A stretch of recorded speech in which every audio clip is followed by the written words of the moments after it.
Señoras y señores, tengan todos ustedes muy buenos días. Para nosotros es un placer acompañarlos en la jornada de hoy.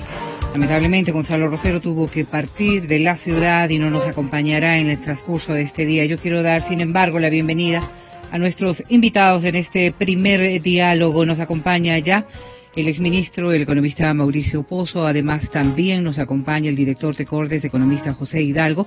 Y en breve se sumará a este diálogo el presidente de la Cámara de Comercio de Quito, Patricio Alarcón. A nuestros invitados, la bienvenida y muchísimas gracias por acompañarlos. La temática con la que vamos a empezar el noticiero de este día tiene que ver con la proforma presupuestaria para el próximo año, presentada a la Asamblea Nacional y que ha generado, sin lugar a dudas, discrepancias, sobre todo desde el análisis de las distintas corrientes económicas. Y yo quisiera arrancar nuestro diálogo por aquello. Hay quienes han empezado criticando, economista Pozo, el tema de la proforma, que se necesitaba un poco más de austeridad. Hay quienes ratifican que esta podría ser una proforma realista. ¿Cómo la mira usted? Bienvenido. Muchas gracias por la invitación. Bueno, si uno hace una lectura de las proformas en los últimos años versus los presupuestos ejecutados de los últimos años, hay también diferencias. Por decir de alguna manera, el presupuesto del petróleo puesto en las proformas en los años anteriores, que fue muy alto a mi criterio, cerca de $80 del barril en buena parte de los años, versus el precio real del petróleo, que estuvo por encima de esa cifra, 90, $100 del barril. Toda esa diferencia, todo ese excedente fue gastado. Lo que significó pues que el precio de la proforma en la práctica sea un precio absolutamente referencial, que en la práctica tampoco se respetó. Y esto pues, dado que no produjo el ahorro que siempre insistimos debió haberse dado, para este año 2016 que se avecina y la proforma que se acaba de enviar, ¿qué pasará si, por ejemplo, el petróleo está por encima de los $35? ¿Qué pasa si el promedio no es 35, sino es 40 o es 45? Me quisiera adelantar a lo que va a pasar. Se lo van a gastar. No tengo la menor duda que se lo van a gastar. Más allá de ese tope que tiene la ley que habla que sobre el 15% del monto aprobado puede gastarse por parte del Ejecutivo sin preguntarle a la Asamblea, pero como tiene mayoría en la Asamblea, eso también es simplemente un tema formal, pero que en la práctica no va a ser ningún tipo de restricción. Así que una primera observación que yo diría es que el presupuesto, viendo lo que ha ocurrido en el pasado, frente a lo que eventualmente puede ocurrir el próximo año, no necesariamente va a ser lo que efectivamente se estaría aprobando en la Asamblea Nacional, asumiendo que se lo apruebe tal cual como fue enviado. Uh-huh. Primer comentario. El segundo es que un presupuesto que supuestamente va a tener un precio de 35 y que ese es el valor del petróleo que se va a respetar, y cuyo monto aparecería menor al del año 2015, en cerca de $6,000 millones, a pesar, y aquí hago un paréntesis, que respecto al ejecutado del año 2015 parecería que no hay tanta reducción, inclusive podría haber hasta un incremento pequeño. Ese número quiero reconfirmarlo, porque obviamente tampoco se ha acabado el año 2015. Demuestra que sí era posible mantener unas finanzas públicas menos obesas, diría yo, respecto a lo que vino creciendo en los años previos y que llegó a superar el 40% del PIB el año 2014. Entonces ese es un segundo tema que vale la pena notar. Un tercer elemento es que el presupuesto asume que la economía va a crecer el año 2016. Asume que va a crecer al 1%. Yo le veo al año 2016 un año probablemente más difícil que el 2015, porque más allá de que no veo escenario que cambien mayormente los indicadores que a la fecha tenemos, se incorpora otra variable de incertidumbre que es el tema electoral. Uh-huh. Recordemos que a finales de año hay que hacer inscripción de candidaturas. Y eso incorpora, como digo, otro elemento de incertidumbre, que es pensar quién va a ganar las elecciones y el que gane qué va a hacer. Entonces eso probablemente postergue proyectos de inversión, me refiero básicamente a inversión privada, que afecten a la meta de crecimiento, y eventualmente tendremos un crecimiento negativo o un decrecimiento económico. ¿Y esto qué significará? Que algunos supuestos del presupuesto podrían asomar excesivamente optimistas, como es el caso de un crecimiento del 1% y los impuestos atados a ese crecimiento del 1%. Por cierto, en el tema impositivo, se produjo este año la amnistía tributaria, que no va a haber el próximo año. Y eso fue casi $1,000 millones, que podría también denotar un crecimiento excesivo en el ingreso por la vía tributaria. Y un último elemento, para no monopolizar la palabra, es el asunto de los gastos que han venido observándose por parte de algunos analistas, como es el hecho de los gastos de consumo para el funcionamiento operativo del Estado, que parece estaba incluyendo una cifra que en el pasado fue separada, que era la importación de derivados, y que habría dejado un espacio muy pequeño para el gasto operativo, que en la práctica era imposible que se dé. Me refiero 199 millones versus más de 2,000 millones que realmente cuesta mantener el aparato estatal en todos los gastos operativos que esto significa.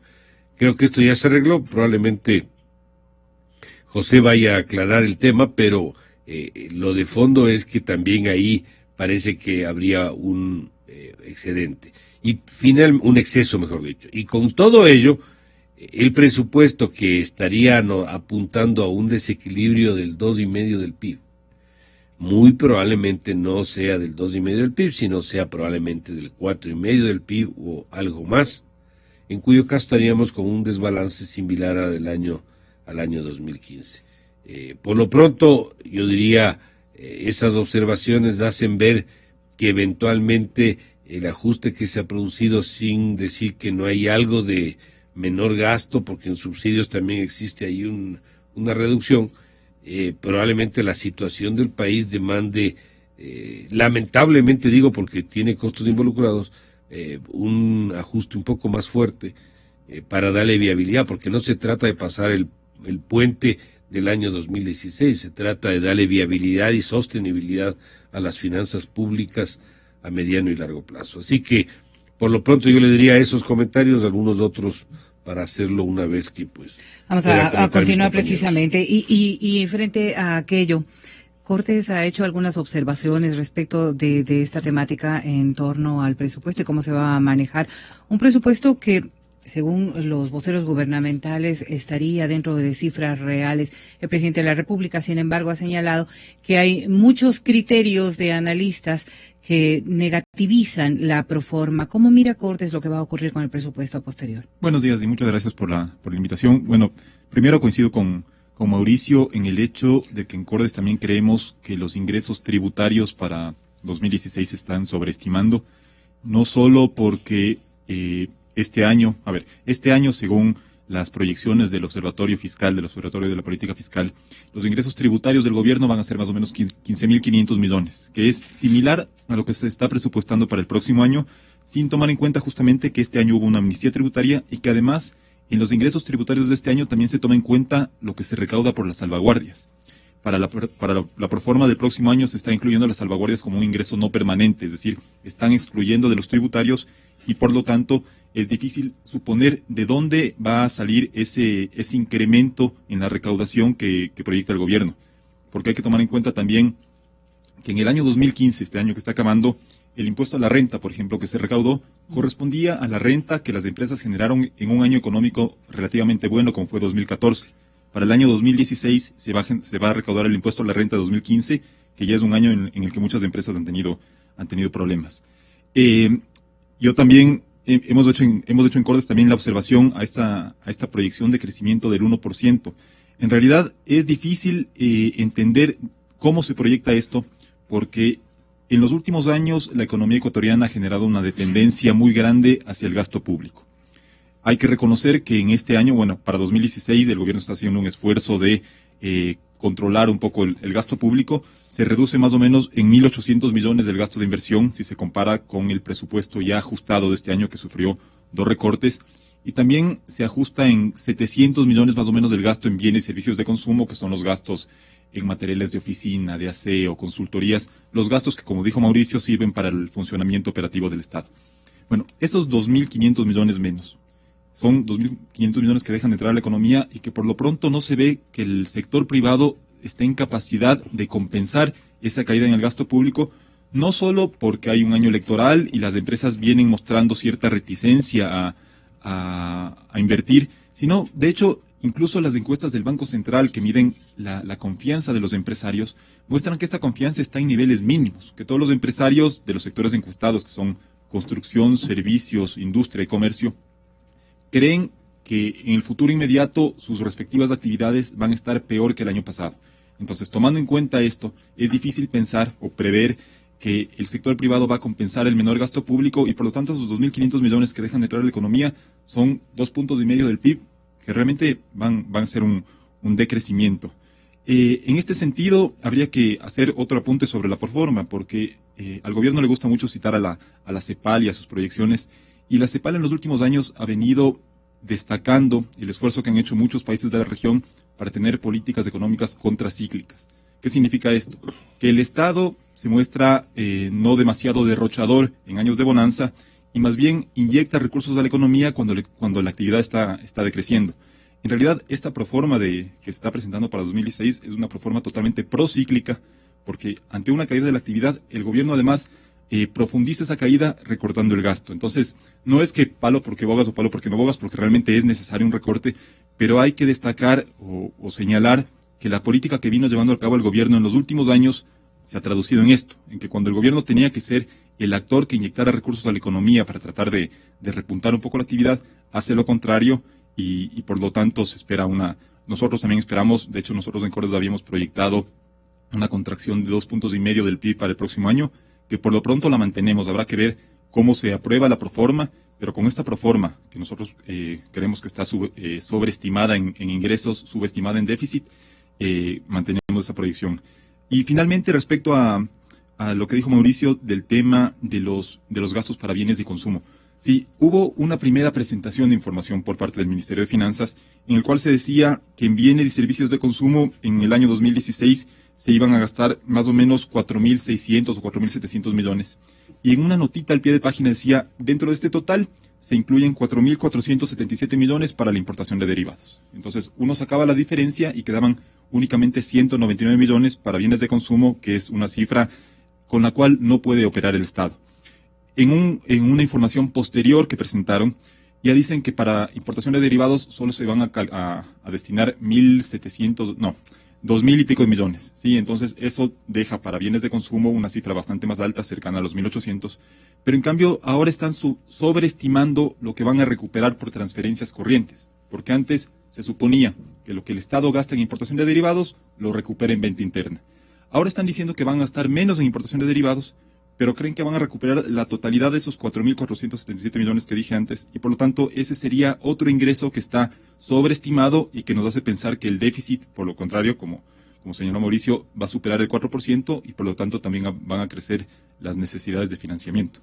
Ahora, con un presupuesto así tan restrictivo desde la órbita que estamos analizando y fundamentalmente cuando estamos viendo que el Estado no cuenta con un gran porcentaje de liquidez como para poderlo inyectar a la economía nacional, que quizás en esta eventualidad de etapa de crisis en la que nos podemos ver abocados, ¿cuál podría ser las repercusiones que tendría también el sector productivo privado en función de mantener una economía estable para el país? Y vamos a escuchar en breve también al presidente de la República hablando de algo de aquello, pero yo sí quisiera escuchar en principio lo que opina nuestro invitado, el presidente de la Cámara de Comercio de Quito, Patricio Alarcón.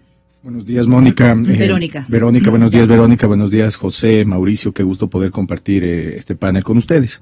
Definitivamente, si el país deja de crecer, las empresas dejan de crecer. Si no se ve estabilidad, si no se ve que las reglas están claras, la inversión merma en un país. Y nosotros tenemos algunas dudas.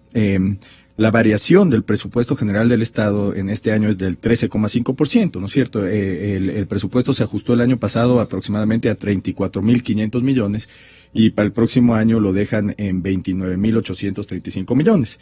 Y el decrecimiento en el presupuesto es del 13,5%, mientras el precio del crudo, que es uno de los principales ingresos del gobierno ecuatoriano, varía en un 55%, porque según el presupuesto, el año pasado el crudo estaba en $79. En ese precio del crudo hicieron el presupuesto general del Estado.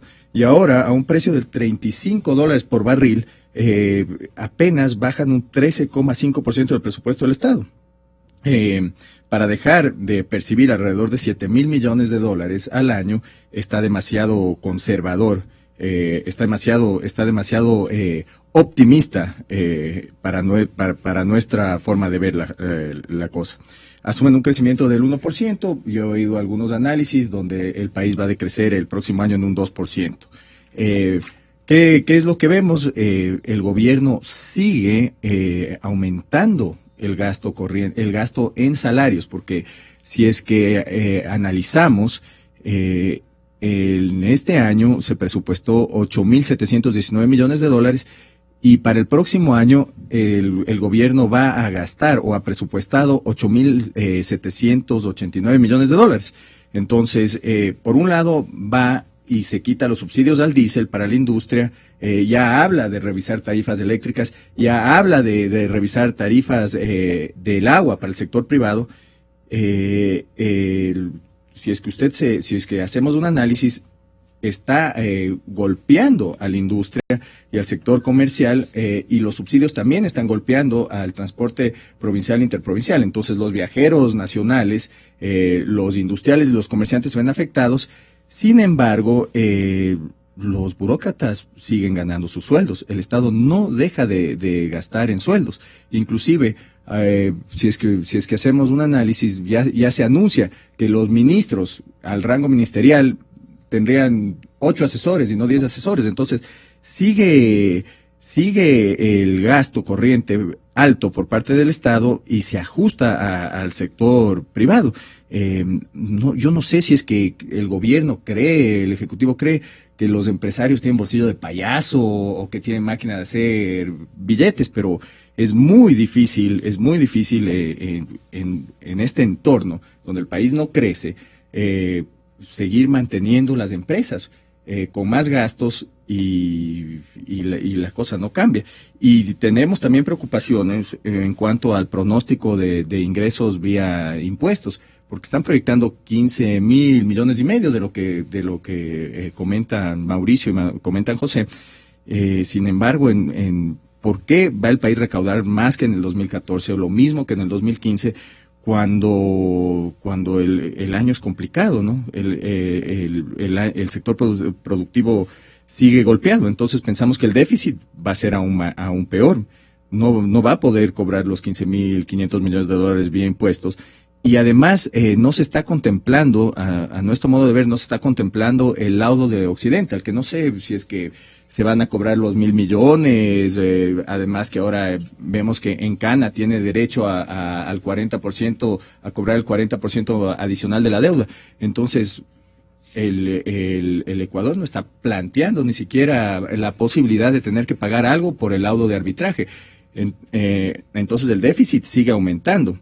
Y de lo que escuché en la sabatina, el presidente, y en buena hora, está muy optimista acerca de los posibles desastres naturales. Y está bien, parece que el Niño no viene, parece que no va a haber problemas con el Cotopaxi, y qué bueno, porque sabe que el presidente, el Ejecutivo, apenas ha provisionado $67 millones por si acaso suceda cualquier cosa. Entonces, no vemos que el presupuesto, seguramente el presupuesto no está bien hecho. Y precisamente vamos a escuchar una parte de lo que venía refiriendo nuestro invitado sobre el tema que tiene que ver con el sector público y sobre todo frente a la posibilidad de que haya un recorte en el gasto del servicio público. El presidente de la República ratifica que no podría ser una política de su gobierno el despido de los trabajadores. ¿Cuál ha sido la gran crítica que ha salido en varios medios de comunicación y pseudoanálisis? Sí, pero no hay reducción de sueldos y salarios y de servidores públicos. O sea, esta gente quiere que votemos a los servidores públicos, que mandemos al desempleo. Siempre dijimos, compañeros, que vamos a mantener lo más alto posible la inversión para recuperar el tiempo perdido, para tener un país con servicios públicos, carreteras, energía, etcétera. Y en caso de problema, básicamente que cayera el precio del petróleo, la variable de ajuste iba a ser la inversión. Esto quieren que las variables de ajuste sean los seres humanos. Nosotros vamos a cuidar el empleo nacional, cuidar el empleo de servidores públicos. Si esto no es cifras, detrás de esas cifras hay vidas, hay gente, hay familias, hay comunidad. Y ni siquiera entienden, por ejemplo, que en otros países, si yo despido a alguien del sector público, esa persona tiene un seguro de desempleo. No se va a la calle, tiene algo. En Ecuador no existe para enfrentar estas dificultades que algunos quieren llamar crisis. Queremos evitar una crisis, ¿no? Pero para enfrentar estas dificultades, señores, vamos a ajustar la inversión, como lo estamos haciendo, reduciendo grandemente la inversión, casi 4.000 millones de dólares con respecto a los mejores años de inversión. Y si necesitamos algo más, le vamos a cobrar a los ricos, pero vamos a cuidar el empleo del pueblo ecuatoriano, compañeros, y de nuestros servidores públicos. Exa FM. El propio ministro de las Finanzas, Fausto Herrera, anunciaba también que en el siguiente año no va a haber ni despidos ni incrementos salariales y dijo que no se piensa contratar nuevo personal para el sector público. Hay, sin embargo, sectores de oposición que aseguran que bien podría también darse una reducción en ciertos ministerios que han dejado de ser funcionales o en aparatos burocráticos que están enormemente crecidos. Y ustedes han coincidido, caballeros, en que si no hay una reducción en este gasto público, poco es lo que se va a alcanzar como realidad en este presupuesto para el 2016. Realmente este manejo político que se puede dar, y bien lo decía usted, economista, en un año preelectoral las cosas van a tener que manejarse también política y electoralmente, al menos de parte del gobierno nacional, sin recorte en el gasto público. ¿Cómo nos va a ir el próximo año? Verónica, yo creo que hay que aclarar varias cosas. El que se sobregiró en el gasto no es del sector privado, sino del sector público. Y nos está pasando la cuenta al sector privado, porque cuando genera menor inversión, menor crecimiento económico, al que le toca tomar decisiones dolorosas como retirar personal del sector privado. Entonces me parece absolutamente poco equitativo, pongámoslo en esos términos, que el que tenga que tomar decisiones duras sea el sector privado, porque la actividad económica es menor, porque yo vendo menos y no puedo mantener un stock de gasto en condiciones iguales, dado que no puedo, por ejemplo, pagar por horas, que es una decisión también del Ejecutivo, y ahora que el Ejecutivo nos diga, no, entonces yo voy a ajustar solamente en inversión para no reducir el tamaño corriente del gasto público. El que creó los ministerios coordinadores es el gobierno, el que creó todas las instancias que no cumplen un rol es el gobierno. El Ministerio de Bienestar del Buen Vivir, tienen una farmacéutica privada, tienen una importadora privada, tienen canales de televisión que le cuesta al Estado, que no quieren vender, radios, medios escritos. O sea, me parece que si no hacen un ajuste por el lado del gasto corriente, lamentablemente esto no va a resolverse hacia adelante, porque lo que se trata aquí, como dije, es de una decisión que nos permita darle algo de horizonte a la política fiscal, de sostenibilidad al presupuesto, y no simplemente para cubrir el déficit, acomodarnos y pasar el bache del año 2016, hasta llegar a las elecciones del 2017, primer tema. Segundo tema, que no lo mencioné, yo no estoy tan seguro de que el financiamiento que está puesto en la proforma esté realmente identificado como se dice. Me refiero a que las fuentes de financiamiento, sobre todo externas, estén seguras, porque en este año, me acuerdo, el primer anuncio de la visita de uno de los viajes a China fue que íbamos a recibir 7.000 millones de financiamiento. ¿Cuánto recibimos a la final en la práctica?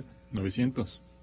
Por preventas de petróleo, además. Sí, o sea, no sé cuánto, pero bastante lejos al menos de lo que se anunció. Entonces yo no estoy tan seguro de que ese financiamiento identificado que se llama de la proforma realmente se vaya a cubrir.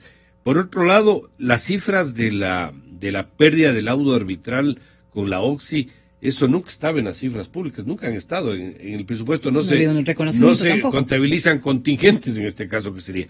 Deberíamos sí tener una reserva para contingentes, que sería precisamente uno de los destinos de los fondos de ahorro que tanto se critique, que le ponen el calificativo de fonditos. Justo para eso, para el fenómeno del Niño, para bajar el precio del petróleo, para el tema del Cotopaxi, para 1000 cosas más, es que sirven estos excedentes. Pero como no tenemos, obviamente ahora, ¿qué va a tocar? Tocará renegociar la forma de pago, porque 1.000 millones obviamente no tenemos, es más. Y ese es un tema que ya aclaró no en estos topando. Mismos micrófonos días atrás, creo que fue Fernando Santos, sobre el real descuento que supuestamente hemos tenido, que en la práctica no es tanto así. Lo que pasa es que están atacando solo una proporción que corresponde al Estado y a la parte que se vendió. Por otro lado, si uno hace una lectura del presupuesto y lo proyecta hacia adelante, uno sí va a tener en consideración algo que es fundamental. Si usted ve cuál ha sido el peso del gasto en sueldos y salarios frente al PIB para poderle hacer comparativo a los distintos años, esto ha subido, si no me equivoco mal, cerca de 3 puntos del PIB en los últimos 8 años. 3 puntos del PIB. Esto es una locura. 3 puntos del PIB, estamos hablando aproximadamente de 300.000 millones de dólares.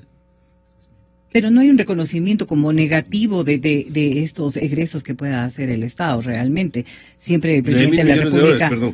O sea, realmente está en una proporción absolutamente fuera de lugar, que no es culpa de la economía del sector privado, no. Esto es una decisión que tomó el gobierno. Y que se va a mantener, economista. Y parece que se va a mantener, pero con los problemas que yo le digo, porque lo que estamos sin topar el gasto corriente como se debería topar es simplemente postergando el problema para adelante, pateando el problema para que alguna víctima, algún año X con otro gobierno, le toque tomar las decisiones duras que este gobierno no quiere tomar. Entonces, aquí no se trata de ir en contra del trabajo de nadie, aquí se trata de manejar las cosas para que sean sostenibles, y que probablemente el sector privado, con un ambiente mucho más proclive, una estructura laboral un poco más moderna, permita, por ejemplo, captar ese personal del sector público que algún rato va a tener que salir. Y de eso vamos a continuar hablando, pero ahora, economista Hidalgo, cuando nosotros nos ponemos frente a la posibilidad de escuchar a un presidente de la República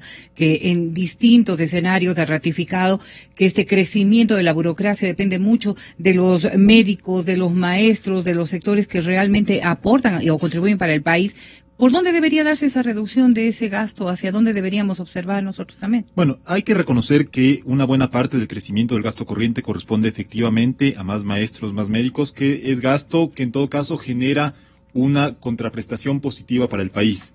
El tema es que hay muchas instituciones que han sido creadas por este gobierno que realmente uno no entiende cuál es el beneficio que generan para la sociedad. Del que más se habla, y ya lo mencionó Mauricio, es del Ministerio del Buen Vivir. Pero hay, por ejemplo, un instituto de la meritocracia, que continúa funcionando, va a continuar funcionando este año, que uno entiende que serviría para optimizar los procesos de contratación del sector público. Bueno, en un año en que el sector público dice que no va a funcionar, el Instituto de la Meritocracia, según la proforma que se está presentando, tiene un presupuesto asignado, tiene también un presupuesto bastante grande la Secretaría de la Gestión de la Política, por ejemplo. Tiene un presupuesto asignado también una entidad que se llama Conferencia para la Soberanía Alimentaria, otro que se llama Consejo para la Igualdad Intergeneracional. Entonces, hay una serie de entidades que, si bien en el monto total, si uno puede pensar que no representan mucho, son ya mensajes igual que mostrarían una predisposición del gobierno para utilizar responsablemente los fondos públicos, porque finalmente cada empleado público que se contrata debería... Su trabajo tiene que generar un beneficio social, ¿sí? Esa es la lógica, que haya una productividad que compense lo que ese empleado está ganando, pero hemos visto que en los últimos años no solo se han multiplicado el número de ministerios, sino también de estas otras entidades de las que muchas veces ni siquiera conocemos, hasta que por ahí en la calle vemos pasar un auto, un 4x4 con el logo de la entidad. Y yo también quería mencionar otra cosa que señaló Mauricio previamente, de este engordamiento del Estado en los últimos años. Y en realidad uno también al evaluar la proforma puede ver que, según lo que están proyectando para el próximo año, en los últimos años el gasto de varias entidades ha sido totalmente sobredimensionado porque, por ejemplo, para el Ministerio Coordinador de la Política Económica, para este próximo año se están presupuestando 4,5 millones, ¿sí? Y para 2015 el presupuesto fue de 13 millones. Entonces, uno dice, bueno, ¿por qué si pueden vivir con la tercera parte de lo que habían proyectado para el año pasado, no pudieron haberlo hecho desde antes? Y lo mismo es para la Presidencia de la República, para la Vicepresidencia, para la Supercom. Y uno que nos llamó la atención cuando estábamos comparando el presupuesto 2015 versus la proforma que se envió para 2016, Patricio mencionó algo de los fenómenos naturales que ojalá no sean tan fuertes como se temía hasta hace pocas semanas.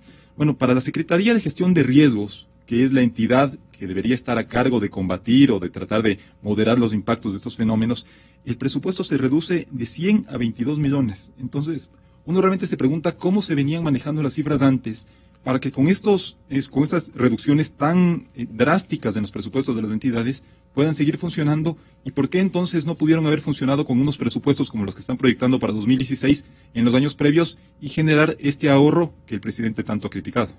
Y para el presidente de la Cámara, ¿cómo se puede observar? Decían, pasar esta pelotita del exagerado gasto posiblemente de la burocracia hacia el sector privado, ¿es viable en una coyuntura como la que estamos atravesando, cuando no hay un reconocimiento de que, en efecto, la economía podría estar en un proceso de crisis? No nos queda clara cuál es la posición del Estado. Por un lado, estamos conscientes de que se necesita más inversión en el país, se necesita atraer divisas, se necesita generar confianza para que la gente deposite más dinero en los bancos, para que la economía se empiece a mover. Y por otro lado, el presidente declara que están reduciendo la inversión en, por decirle, 4,000 millones de dólares con respecto a los mejores años, y que si es que algo le falta, va a seguir cobrando a los ricos. Entonces es un discurso contradictorio para poder seguir trabajando en paz. En cuanto a los ingresos y los egresos, nosotros hacemos los números de una manera muy simple, ¿no? Entonces, si es que vemos cuánto le va a ingresar al Estado y cuánto va a egresar el Estado, hay una diferencia de 4,000 millones de dólares. Si es que más o menos hacemos un análisis de la deuda que tiene que pagar, que son 2,000 millones de dólares adicionales, tenemos un déficit de 6,000 millones de dólares. Esto sin contar con adelantos petroleros que no se contabilizan, con CETES que no se contabilizan, con proveedores nacionales que no están contabilizados. Entonces, el déficit es muy superior a los 6,000 millones de dólares. Y para el déficit de los 4,000, dice que va a sacar 1,500 millones de la China. Ya vimos que el año pasado la China apenas, según lo que dice José, prestó apenas 900 millones de dólares vía un adelanto petrolero. Entonces, no sabemos si es que la China en realidad le va a dar los 1,500 millones de dólares. Además, contempla emitir 1,000 millones de dólares en bonos. Pero emitir en este momento bonos con un riesgo país de más de 1,500 puntos, eso implica que los intereses estarían alrededor de 15 puntos, 16 puntos. Entonces tampoco tenemos claro de dónde va a financiar esos 1,500 millones de dólares, si lo va a poder hacer. Y si lo hace, va a ser con una tasa sumamente onerosa para el país. Y 2,000 millones, en teoría, va a sacar de multilaterales. Pero tampoco sigue los consejos de los multilaterales, entonces no sé si es que no nos queda claro si va a poder levantar el dinero que necesita levantar para poder cubrir ese déficit. Pero ya, es que, si ustedes me permiten tan solo, este es el análisis que hace el mandatario respecto de lo que él denomina ingresos y gastos permanentes. Vamos a escucharlo. Ingresos permanentes menos gastos permanentes, tenemos superávit, y superávit grandote, de más del 5% del PIB.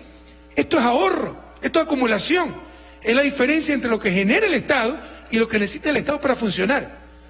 Es lo que sería en contabilidad privada la utilidad del ejercicio. Pero ¿qué pasa? El empresario quiere invertir.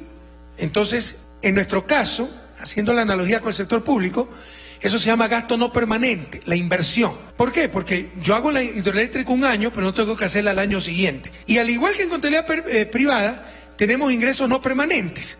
Puede ser, en el caso de la contabilidad privada, vendieron un edificio. En nuestro caso, la venta también de un activo. Tenemos ingresos no permanentes, 673 millones en el presupuesto del Estado, básicamente salvaguardia. Como le voy a demostrar, vamos a recibir en el 2016 cero de ingresos petroleros en el gobierno central. Y pese a eso, seguimos adelante. Este año hemos recibido casi cero, compañeros. Pero como tenemos un monto de inversión importante, y la inversión es buena, no mala, claro que tiene que ser inversión sostenible. Y eso es lo que hemos hecho. Pero no hay mejor ahorro que una buena inversión. Siempre les pongo este ejemplo, Coca-Cola Sinclair nuevamente. 2.000 millones de dólares. En vez de ponerlos bajo el colchón, construyo Coca-Cola Sinclair y me ahorra 600 millones eternamente. Y en 3 años ya recuperé los 2.000 millones. ¿Se dan cuenta? No hay mejor ahorro que una buena inversión, compañeros. Aquí sí tenemos el mal llamado déficit. Puede ser un déficit de caja, pero tiene la connotación de que es pérdida. En el sector privado no tiene esa connotación. A nadie se le ocurriría decir que si el empresario invierte $100.000 para una nueva planta, está perdiendo. No, está construyendo un activo. Pero en finanzas públicas no se contabiliza el activo y en ningún lado se registra el activo y queda como un gasto, sin contraparte de un activo, algo que desapareció. O sea, no existen, de acuerdo a contabilidad pública, las carreteras, no existen las hidroeléctricas, no existe la refinería de Esmeraldas. Esta es nuestra regla fiscal, regla inteligente, sana. Tener superávit permanente, que los ingresos permanentes, básicamente impuestos, cubran los gastos permanentes necesarios para el funcionamiento del Estado, básicamente sueldos, salarios, materiales, y los cubre. Y tenemos un inmenso déficit, superávit permanente, 5% del PIB. Ese es el tan cacareado ahorro. Luego vienen los ingresos no permanentes, salvaguardia, temporal, venta de petróleo, porque consideramos que es vender un activo y que algún rato se acaba el petróleo. Y vienen los gastos no permanentes, básicamente inversión. Pero eso, compañeros, ya está creando un activo, no es pérdida, como nos quieren hacer creer. Y por eso, el mal llamado déficit, que técnicamente se llama global en finanzas públicas, de 2.400 millones. Pero hasta esto está equivocado, porque el déficit debería ser este. Y en verdad tenemos superávit. El mal llamado déficit viene después de la inversión. Y la inversión no es gasto. Como su nombre indica, es inversión, está creando un activo, pero el activo no se registra. Entiendan algo, Ecuador no es un país que gasta mucho, invierte mucho, que es diferente, y eso es muy bueno, compañero. Exa FM. Desde lo que veníamos hablando, el presidente dice un escenario absolutamente distinto al que nosotros veníamos escuchando de parte de ustedes. Y usted tenía el uso de la palabra precisamente para continuar con nuestros invitados. Se está hablando mucho de que el ahorro viene por vía de la inversión, ¿no? Que ese es el superávit que definitivamente genera, está en activos. Entonces, yo no sé de qué ahorro estamos hablando en infraestructura.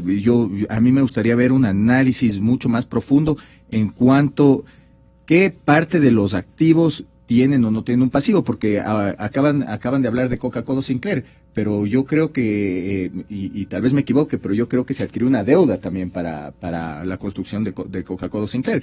Entonces, por un lado dice, claro, hemos ahorrado porque hemos construido hidroeléctricas, pero por otro lado todavía debemos de las hidroeléctricas, entonces no hay una coherencia en decir que existe un 5% de superávit por vía de los activos. Entonces deberíamos tener claro cuánto tiene el Estado en pasivos por la infraestructura que ha generado y cuánto realmente tiene en activos que se pueda decir, bueno, claro, la plata se fue y se destinó exclusivamente para esto lo activé y esto está produciendo para el país. Y no tengo que pagar ni capital ni interés todavía para poder pagar esta inversión, para que sea esto parte del pago de esta inversión, ¿no? Nosotros insistimos que no se debe gastar más de lo que ingresa o de lo que se tiene. Eso es sanidad en cualquier tipo de economía. Lo hemos dicho inclusive en economías domésticas. No se usa como ejemplo otros países como Canadá, que ya están entrando en problemas, que los factores externos, pero no se menciona cifras como que Canadá tiene más de 52,000 millones de dólares en caja para combatir cualquier problema externo, factor externo o interno. Y escucho que habla de que también se mencionan las salvaguardias. Las salvaguardias son un ingreso periódico que ha ayudado a su recaudación, seguramente ha prevenido que salgan divisas del país, un ajuste que se daría solo con la situación económica del Ecuador ahora. pero no se menciona que las salvaguardias lo único que van a hacer es afectar al país a mediano plazo, porque mire, en este momento ya se debió haber conseguido la autorización por parte de nuestros vecinos para adherirnos al Tratado de Libre Comercio con la Unión Europea. Y al no cumplirse esta autorización en el plazo de estos meses, no vamos a firmar el acuerdo de libre comercio. ¿Y eso qué implica? Que vamos a tener menos ingresos por exportaciones a finales del 2016. Economista Pozo, esta visión del presidente de la República, que podrá tener mucho de carácter político, ¿realmente se compagina con la realidad, se compagina con lo que usted observa? Creo que es bueno decir las cosas de la manera más simple para que la gente nos entienda. Primero señalar, por si acaso me vayan a sacar en algún sábado, que cada punto del piso $1,000 millones, ¿no? Por si acaso tuve un deslize cuando hablé de los 3 puntos de los salarios. Vuelvo a aclarar que no me vayan a sacar alguna información que no es la correcta. Si uno ve la evolución a lo largo de los años, del tamaño del Estado y de lo que se ha gastado, eso respecto a lo que el país produce se ha duplicado en los últimos 7, 8 años. Es decir, ha habido exceso de gasto. Si uno ve cuánto ha recibido el país en los últimos años, el 85% de lo que ha recibido de los últimos 15 está concentrado en los periodos del actual gobierno. Es decir, ha recibido mucha plata, y a pesar de eso ha gastado mucha plata, más de la que ha recibido. ¿Y cómo ha podido hacer eso? Endeudándose. Entonces eso, diciéndolo en pocas palabras, no ha tenido un manejo equilibrado entre lo que ha recibido versus lo que ha gastado. Ha necesitado endeudarse. ¿Y cuánto se ha endeudado? Este rato ha duplicado la deuda respecto al PIB entre el 99 y el año 2014. Pero el presidente defiende la postura de que el gobierno maneja superávits económicos. Ya, bueno, por eso mismo estoy diciendo de que los gastos han estado más grandes que los ingresos y por eso ha necesitado endeudarse. Ahora él dice, los activos no están en ninguna parte. Los activos no necesita el Estado girar un cheque para hacer el activo. Los activos pueden hacerse con inversión extranjera para que el Estado no tenga que poner el último cheque, como he repetido varias veces, de la última acera de este país. Puede poner el sector privado sin que el Estado pierda la propiedad del activo. Entonces es un error estratégico del gobierno querer gastar en todo lo que se le pasa por delante. ¿Pero por qué lo ha hecho? Por razones políticas. Porque ha querido mostrar que hace obra pública, que hace carreteras, que hace hidroeléctricas y que él es el que financia todo. Pero no Eso también... lo pudo haber financiado el sector privado y el beneficio al usuario igual iba a llegar. ¿No será también falta de confianza del sector privado para aportar en estos proyectos? Yo creo que sí, pero el sector privado se mueve también por incentivos, ni siquiera incentivos, por normas, por reglas. Necesita certidumbre, necesita estabilidad política, de política, estabilidad jurídica, necesita que no le cambien las normas, que se respeten los contratos, que hay una ley laboral más flexible para que pueda participar, para que no estemos a la cola de la inversión extranjera en América Latina como estamos nosotros lamentablemente con el riesgo país más alto de América Latina, solo nos supera Venezuela. Entonces, obviamente que hablar de que está mala la contabilidad, que tiene un superávit, me parece que está fuera de lugar si uno no le incorpora este tipo de razonamiento que acabo de hacer. Y el otro, para que se entienda también, que no se lo menciona mucho porque es un tema medio técnico, pongámoslo así. Hay un concepto que se llama balance primario. ¿Qué es el balance primario? Es la diferencia entre el total de ingresos del Estado, del presupuesto, versus el total de gastos, pero quitándole los intereses de la deuda pública. Eso en cualquier parte de economía sana significa que esa diferencia debería ser igual o mayor que el pago de intereses. Porque si no es así, yo me estoy endeudando para poder pagar deudas previas. Y aquí no solamente que no es igual, sino que es negativo. Entonces nos estamos endeudando para pagar deudas anteriores y probablemente nos estamos endeudando a pesar del exceso de ingreso que hemos tenido. Y por último, si tan bien han hecho las cosas, si tanta plata ha ingresado y han invertido, como menciona, ¿por qué el promedio de crecimiento económico en el actual periodo es menor que el promedio de crecimiento económico en el periodo previo? Me refiero 2006, porque dicen, entonces será el OCP. Bueno, es un proyecto que le dio impulso al país en unos 2-3 años. Ese es el rol del sector privado. Más bien es una demostración de que la inversión privada es importante para que el país crezca y que el sector privado es un socio del sector público, no es un enemigo con el que tiene que competir.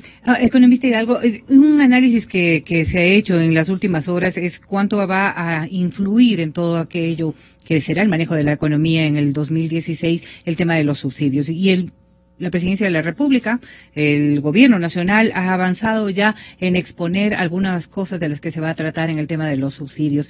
Pero lo decía el presidente de la Cámara, los subsidios que posiblemente pueden afectar mucho también al sector productivo del país. Se habla, entre otras cosas, de lo que será el transporte interprovincial, el tema de los combustibles, las aportaciones del Instituto Ecuatoriano de Seguridad Social, el propio bono de desarrollo dentro de las materias que se tomarán en cuenta para los subsidios.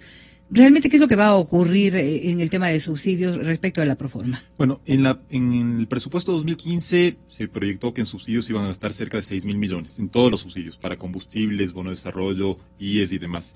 Para la proforma de este año se están presupuestando 3.200 millones, es decir, un 44% menos. 47% menos, perdón. El tema es que, yo creo que somos muchos los analistas que hemos insistido en los últimos años en la necesidad de retirar o al menos focalizar los subsidios a los combustibles, ¿sí? Porque es un gasto que beneficia principalmente a los sectores socioeconómicos más pudientes, a los que tienen auto, porque finalmente ellos son los que cargan la gasolina en una gasolinera. Ahora el gobierno usa como excusa casi que el sector empresarial es el que ha propuesto esto y por lo tanto voy a retirar el subsidio, por ejemplo, para los combustibles de uso industrial y comercial. Sí, entonces suena a doble discurso decir, pero ¿por qué retiran los subsidios? El tema es también un poco el momento. El gobierno está esperando, y vuelvo a lo que mencioné en un inicio, de lo procíclica de la proforma para este año. El gobierno espera a que las empresas estén atravesando un mal momento, a que la economía en general esté atravesando un mal momento para tomar este tipo de decisiones que pudo haber tomado cuando el consumo privado, por ejemplo, venía creciendo a tasas bastante altas. En la actualidad, si una persona tiene que, de clase media, porque la gasolina súper no es únicamente un gasto de gente muy adinerada, una persona que se compra un auto nuevo quiere cuidar el auto y por lo general carga gasolina súper. El monto adicional que va a tener que destinar al consumo de esa gasolina es, en un año en que es muy difícil prever un incremento en los ingresos, es dinero que está dejando de destinar a otro consumo. No sé, a salir al restaurante, irse al cine, a comprarse ropa, cualquier cosa. Entonces, este tipo de medidas, como el recorte de los subsidios, debían haberse dado cuando el país estaba en una mejor situación económica. Y, lamentablemente, dentro de cerca de 3.000 millones que están recortando en los subsidios, más de 1.100 millones corresponden a los aportes que el Estado tenía que hacer para el fondo de jubilaciones, que en el debate económico el presidente lo presentaba como una medida inteligente porque decía, el IES tiene ahorita superávit de caja, entonces ¿qué lógica tiene darle este subsidio si le sirve solo para comprar los bonos? Además lo pintaba casi como que el Estado estaba haciendo un favor al IES al venderle los bonos y no fuera el Estado el gobierno el que necesita endeudarse. Pero para el tema de la seguridad social, lo que hay que tomar en cuenta es la sostenibilidad del sistema. Y el presidente, la defensa que tiene es, nosotros hemos puesto en la ley que cuando se necesite ese dinero, el gobierno lo va a dar. Bueno, ¿qué gobierno? Y además, no van a ser 1.100 millones, va a ser el monto que se haya acumulado en los años hasta que el IES ya no tenga superávit de caja y por lo tanto va a ser un monto muchísimo más grande. Y si me permite, Verónica, solo respecto al tema de lo que mencionaba el presidente del superávit permanente. En realidad, este gobierno que hace gala de su creatividad, también parece que se está mostrando bastante creativo en cuanto a la manera de contabilizar las cifras fiscales, porque a nivel internacional no se habla de este superávit permanente. Entonces yo le escuché al ministro Herrera decir que ellos van a empezar a contabilizar también este tipo de operaciones de manera distinta. En realidad habría que mantener una contabilidad homogénea a nivel internacional. Hay esto que mencionó Mauricio del balance primario. Entonces, hablar de que ellos tienen un superávit permanente, que eso es ahorro, entonces que me digan si es que llegara a erupcionar el Cotopaxi y necesito $1.000 millones que van a vender una carretera de hoy para mañana para para poner esa plata. El ahorro que necesita el Estado, más allá de lo que pueda haber gastado en inversión, que además hay que decir que no toda la inversión que ha hecho el gobierno es buena, porque ahí está la refinería del Pacífico, por ejemplo, que son 1.200 millones, que se contabilizan como inversión, y es dinero que por lo pronto parece que está enterrado. Bueno, una parte del ahorro, una parte importante también debería ser ahorro en fondos líquidos para hacer frente a contingencias. Como le digo, no sé quién pueda llegar a comprar mañana una carretera de las que ha hecho el Estado, que podría haber hecho con ayuda de la inversión privada, si es que el país llega a necesitar cientos o miles de millones para enfrentar desastres naturales. Y miren que hablando del tema de los subsidios, por ejemplo, la propia presidenta de la Asamblea Nacional aseguraba en una entrevista a Diario El Comercio de esta víspera que el retiro de los subsidios serán a las clases que sí puedan pagar ciertos servicios a un costo real, y hablaba especialmente de tema de combustibles y electricidad. Pero hablando de combustibles, se habla de que este mismo retiro de los subsidios podría estar impactando a ciertos sectores, entre ellos a las navieras. Y se lo pongo en esta mesa porque estos tendrá repercusión también en la economía a pequeña escala. El tema de las navieras, por ejemplo, aluden que los que pierden el subsidio son los barcos del sector naviero nacional, es decir, aquellos barcos que se dedican, por ejemplo, a llevar productos alimenticios a las Islas Galápagos. ¿Cómo mira el sector privado lo que va a ocurrir con el tema de los subsidios? Aduciendo además que serán los sectores más pudientes los que van a poder enfrentar el incremento de esto. Definitivamente, cuando se topa a un costo, se transporta algo, eso va a inferir en un cambio en el costo del producto. Y usted ha dado un buen ejemplo, si es que sube el combustible para llevar productos alimenticios a las Islas Galápagos, ¿qué es lo que va a suceder? En Galápagos va a costar más la comida, los insumos van a costar más. Y no solo eso, al quitar este subsidio también, y hay que focalizar bien los subsidios, no estamos en contra de quitar los subsidios, pero al quitar este subsidio a las navieras, también va a subir el costo de la exportación, porque de aquí se exporta atún, se exporta banano, se exportan flores, eso ya va por vía jet fuel, asumo, y finalmente sube el costo de exportación. Y en este país, pues ya lo hemos mencionado, desde el año 2007, la variación en toneladas de producto exportado es básicamente inexistente. No hemos crecido en exportaciones, estábamos en 29 millones de toneladas hace 8 años y ahora estamos en 30 millones de toneladas y asumo que va a bajar, ¿no? Por todos los factores externos durante este y el próximo año. Entonces, claro, esos subsidios finalmente están afectando al costo de los productos y dentro de las industrias también hay industrias que requieren muchísimo, que requieren más porcentaje de combustible para procesar su producto. Pero no es momento de también pues poner en costos reales el tema de los costos, sobre todo los combustibles. Sí, pero creo que habían mejores alternativas que atacar directamente el diésel al sector industrial, cuando por un lado usted les está atacando al costo de sus insumos y por otro lado a los exportadores ni siquiera les está pagando el drawback.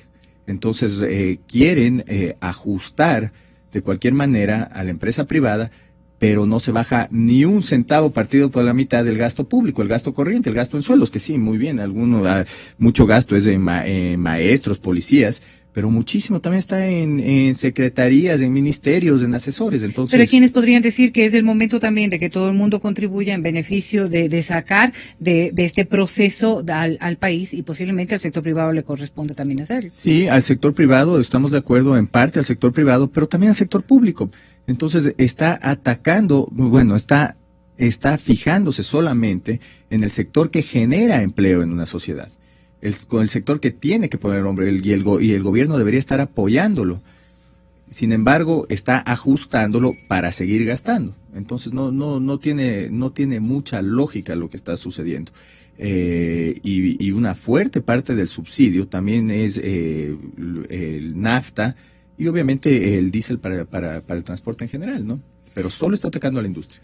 Pues yo quisiera concluir aquello en este análisis sobre lo que va a hacer el presupuesto, porque ya habrá espacio para que ustedes sigan debatiendo y sobre todo sigan analizando las cifras que se presentarán.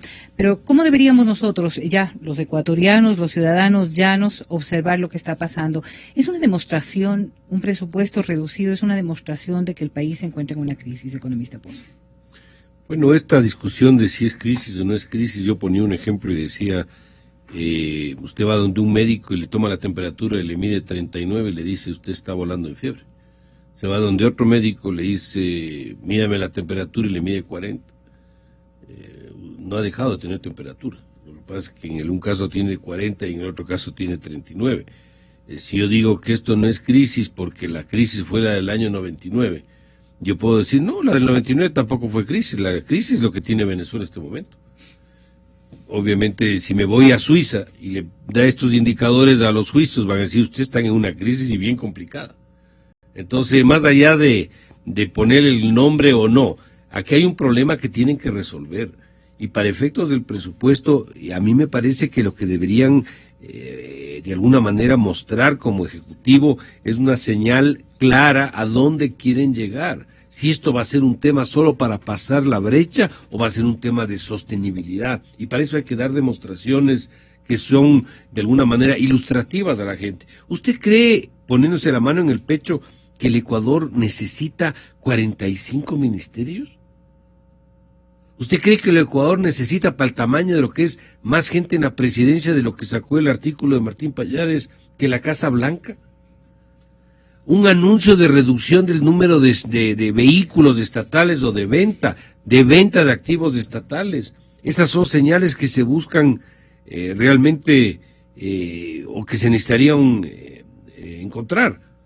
Los ministerios coordinadores. ¿Por qué los ministerios coordinadores que no pueden coordinarse entre los ministros? Toda la vida el ministro de Finanzas ha sido el presidente del Frente Económico. O sea, me parece que se les fue la mano, como ya se han dado ejemplos aquí, pero de largo. Entonces, obviamente, eso requiere reducciones y requiere ajustes, algunos que son medios complicados, sí. Y le voy a dar otros temas que me parece que son importantes. No todo arregla con gente. Y a veces usted tiene inversiones que no tienen cómo aplicarse en la práctica. Le voy a dar el caso más sencillo que lo conozco por alguna experiencia de trabajo que tuve. Pero usted ha visto que han comprado mucho equipamiento médico para los hospitales públicos. Resonancias magnéticas, mamógrafos, tomógrafos, etcétera. ¿Sabe que el Ecuador no tiene deficiencia de radiólogos? O sea, no hay quien lea las imágenes. Y eso ocurre que compran la máquina y termina arrimada en una oficina, porque no hay quien la pueda trabajar y la pueda procesar. 1. 2. Tiene el grado de administración de hospitales donde la rotación del paciente por cama es 3 veces más lenta que en el sector privado. No le tiene que poner $1 más a ese hospital. Con mejor gestión usted puede atender a 2 pacientes más por cama. Entonces no es solamente un tema de echarle plata y decir he gastado tanto en salud o tanto en educación. Cuando no mejora la administración, el beneficio al usuario realmente no llega. Además, finalmente al usuario que va a un hospital no le interesa si administra un privado o un público, lo que le interesa es que le curen su problema y le resuelvan su problema. Y eso realmente no se da. Así que un poco para ir al tema, a mí me parece que el mensaje que tienen que dar en el presupuesto como un mensaje de tranquilidad, es un mensaje que debe contener reformas de fondo y también cosas de forma, y que dé una luz de que esto va a permitir al país un horizonte de más largo plazo. Y no solamente arreglos por aquí, arreglos por allá. Recuerde algo, en el tema de los subsidios, yo he venido luchando con estos subsidios muchos años. Lo que dijo José es verdad. Hay una cosa en economía que se llama la oportunidad. Uno cuando se demora y quiere tomar una medida a destiempo, probablemente el beneficio no llega y a veces puede inclusive generar más problemas. Ya, esto lo pinto en el sentido de que los subsidios tienen que tomarse una decisión, hay que arreglar el tema de la focalización de los mismos, pero los subsidios no alimentan la liquidez de la economía. Los subsidios lo que hacen es traspasar la liquidez de un bolsillo a otro bolsillo. En este caso, del bolsillo del sector privado al bolsillo del sector público para que éste pueda cubrir su problema. Pero no añade liquidez. Y como estamos dolarizados, la única forma de añadir liquidez es desde afuera. ¿Y habrá oportunidad de que al interno de la Asamblea Nacional se produzcan estos diálogos? Le consulto también, presidente. Yo no sé, no tuvimos éxito, no se escuchó al sector privado para la discusión de la ley de alianzas públicas privadas. Entonces, nosotros vemos muy poco probable que en realidad se nos escuche. Nos han acompañado en este panel José Hidalgo Payares, director de Cordes, a quien agradecemos por su presencia, el presidente de la Cámara de Comercio de Quito, Patricio Alarcón, y el exministro economista Mauricio Pozo. En breve también estaremos analizando el fallo del CIADE en favor de la OXI. Y antes de despedirnos, tan solo, economista, en función de lo que usted decía al inicio de este diálogo, ¿de dónde van a sacar la plata para poder pagar aquello? ¿Cuál es su perspectiva? Creo que el gobierno es el que estaría en capacidad de responder eso. Lo que sí le digo es que van a tener que renegociar el pago, porque $1.000 millones obviamente que no tienen. Van a tener que ver si pagan a X plazo, si pagan con producción de crudo, les entregarán un pozo, les darán papeles, no sé, pues tendrán que ver qué opción, pero plata no hay y tampoco está presupuestado ese valor. De esto y más estaremos hablando cuando volvamos en breve.